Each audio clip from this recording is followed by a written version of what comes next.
जय हिंद। मैं हूं करण दानवीर और आप देख रहे हैं मेरा यूट्यूब चैनल दानवीर सिंह। आज मैं बात करने आया हूं जयशंकर साहब के एससीओ समिट के बाद उनकी प्रेस ब्रीफिंग के बारे में। उन्होंने किस अंदाज से पाकिस्तान को और चाइना को जवाब दिया, वो बहुत ही काबिल तारीफ है। और एज एन इंडियन हम सबको उनके दो टूक जवाब और सीधी सीधी बात पर गर्व होता है। और हमें ये अच्छा लगता है कि भारत आज इतना मजबूत है और इतनी मजबूती से वो अपनी बात चाइना को भी रख रहा है और वहीं पाकिस्तान को भी खरी खरी सुना रहा है। दरअसल ये वही भारत है जो चाइना के बारे में बात करने से भी कतराता था। 7-8 साल में इतना फर्क पड़ गया है कि चाइना को भी भारत अब उसकी औकात दिखाने लगा है। और यही कुछ ऐसा जयशंकर साहब की इस प्रेस कॉन्फ्रेंस से लगा। उन्होंने कहा कि जहां तक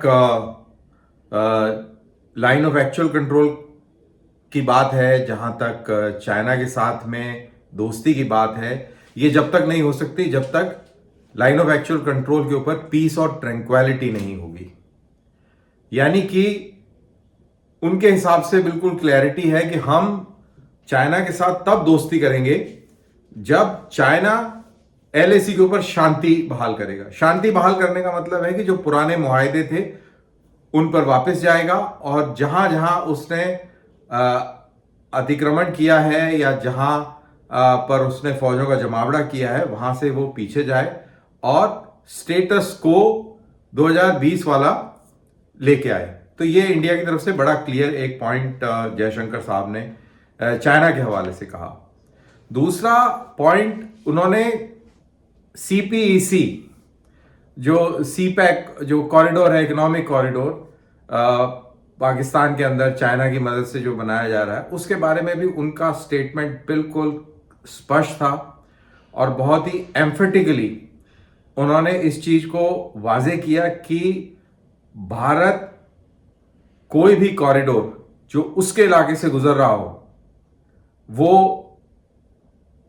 कबूल नहीं है, उसको हम नहीं मानते और हम उस चीज के बारे में प्रोटेस्ट करते हैं। जयशंकर ने बोला कि एससीओ समिट के दौरान इस चीज को बिल्कुल क्लियरली कह दिया गया था जिससे कि कोई शक व शुबा भी ना रहे और बिल्कुल क्लैरिटी के साथ उन्होंने ये बात रखी। ये इनफैक्ट हमारे दर्शक काफी इन्फॉर्म्ड हैं, लेकिन फिर भी जो ये सीपीईसी है ये पाकिस्तान ऑक्यूपाइड कश्मीर से होकर आता है जो कि इंडियन टेरिटरी है और पाकिस्तान ने उसको इलीगली ऑक्यूपाई किया हुआ है।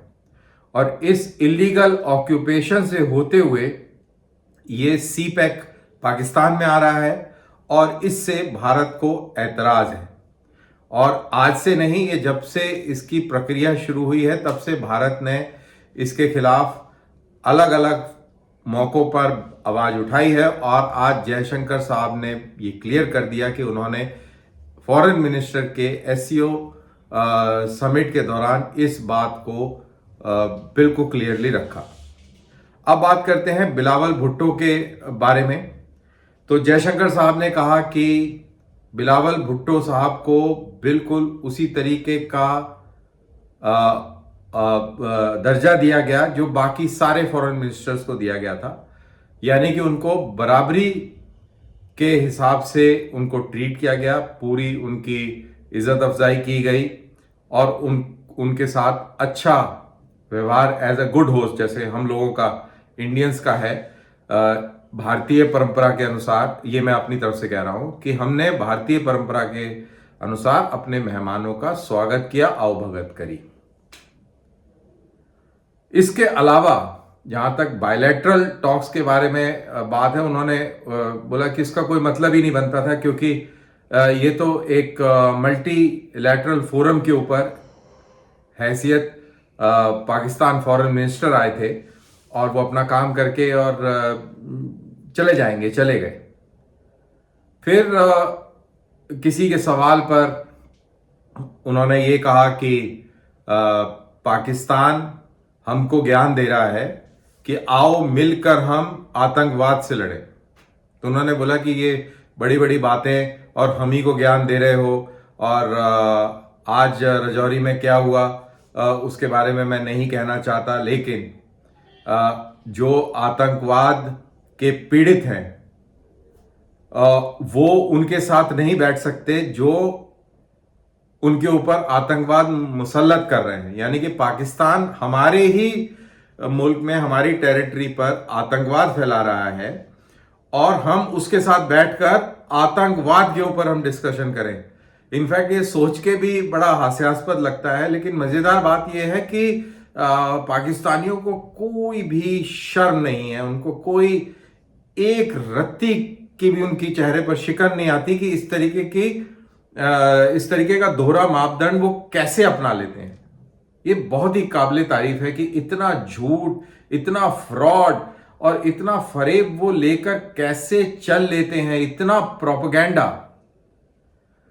ये बहुत अचंभा देती है। कोई भी सेल्फ रिस्पेक्टिंग कंट्री होगा उसको शर्म आ जाएगी। 75 साल में इतना प्रयास किया है इन्होंने झूठ बोलने का, और पूरी दुनिया के अंदर ये इतने बेइज्जत हो गए हैं, और इसी तरह आज भी ये बेइज्जत हुए।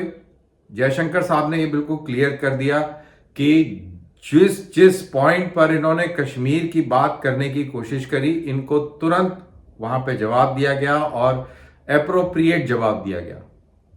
उन्होंने ये भी कहा कि जो आतंकवाद से पीड़ित लोग हैं वो आतंकवाद का मुकाबला करेंगे, आतंकवाद से लड़ने की रणनीतियां बनाएंगे वगैरह वगैरह। तो उसके ऊपर जो हम पे आतंकवाद, जैसा मैंने कहा कि जिसने मुसल्लत करा हुआ है हमारे ऊपर, उससे बातचीत करने का कोई भी मतलब नहीं है।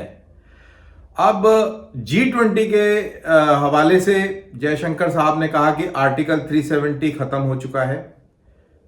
कश्मीर भारत का हिस्सा है, भारत का हिस्सा था और भारत का हिस्सा हमेशा रहेगा। जहां तक G20 का सवाल है, ये हमारा इंटरनल मैटर है, हम इसको कहीं भी करें।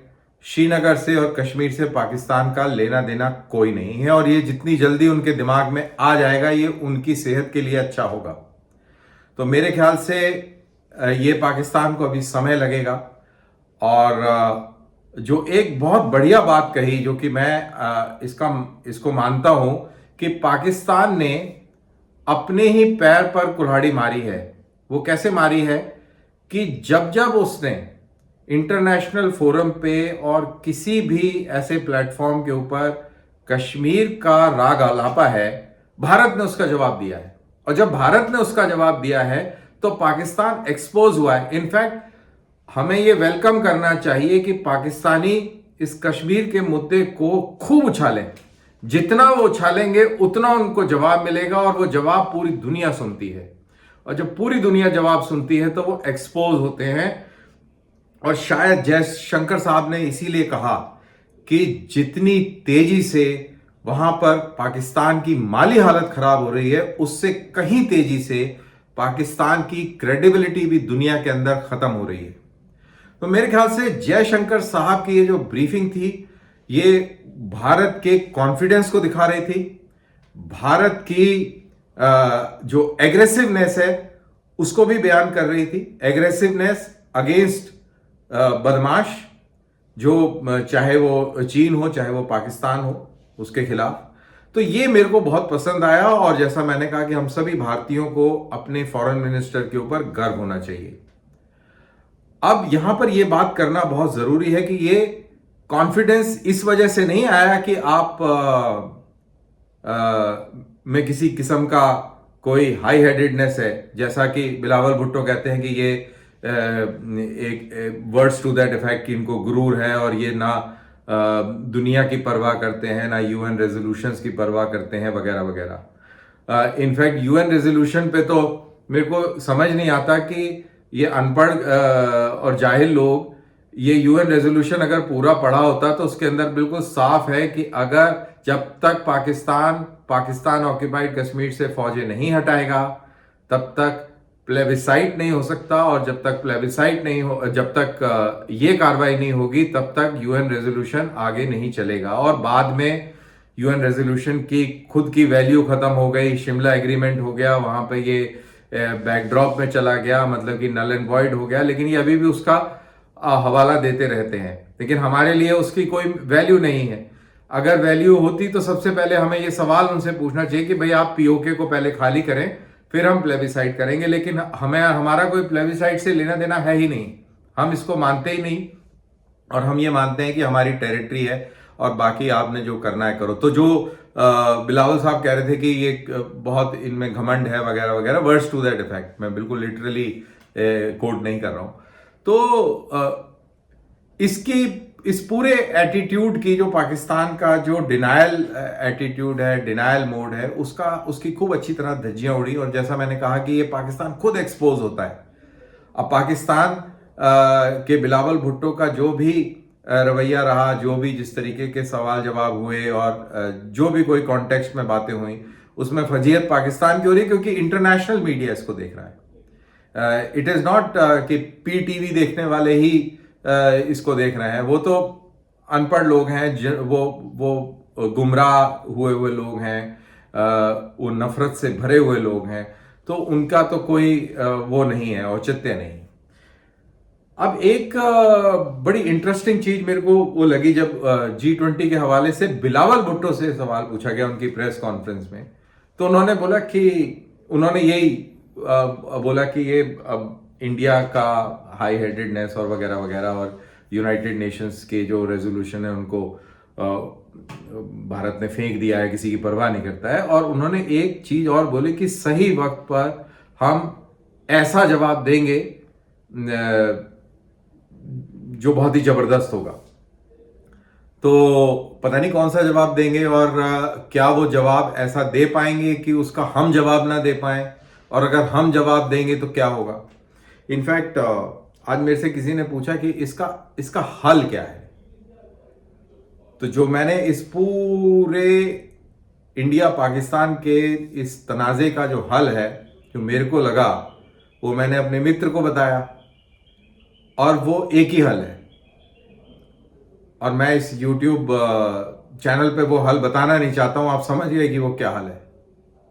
एक ही हल है, जब तक वो ऑप्शन एक्सरसाइज नहीं करेंगे आप, तब तक ये तमाशा चलता रहेगा। ये जेनेटिक्स में है, ये फितरत में है। तो इसका एक और एक मात्र इलाज है, खत्म। सो दैट्स इट, आप समझ गए। तो ये है पूरी कहानी।